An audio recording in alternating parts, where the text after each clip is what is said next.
Chapter 7 Two Promises London, a year later, Dr. Manet's house. 12 more months had come and gone, and Mr. Charles Darnay was settled in England as a teacher of the French language who also knew something of French literature. As a teacher, he made his students' learning unusually pleasant and profitable, and as a translator, he brought an elegance that went beyond dictionary knowledge. As a result, Mr. Darnay soon became known and in demand. He was familiar, too, with what was happening in his father's country, and this was of ever-growing interest.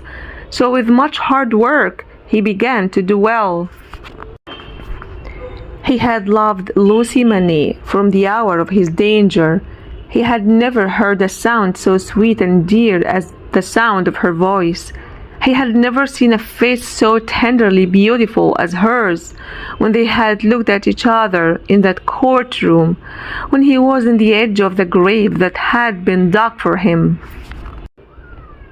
But he hadn't yet spoken to her on the subject. The murder of his uncle far away across the stormy channel had been done a year, and he had never yet, by so much as a single spoken word, revealed to her the state of his heart. That he had his reasons he knew very well. It was again a summer day when, lately arrived in London from his work in Cambridge, he turned into the quiet corner in Soho, intending to find an opportunity of opening his mind to Dr. Manet. He knew that Lucy would be out with Miss Pross. He found the doctor reading in his armchair at a window. He was now a very energetic man, indeed, with great strength of purpose and action. In his newfound energy he was sometimes a little uncertain, as he had been at first when he recovered his mind and spirit. But this had never been frequently noticeable, and had grown more and more rare.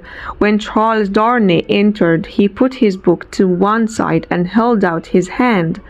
"Charles Darnay, I am so glad to see you. We have been expecting your return for the past 3 or 4 days.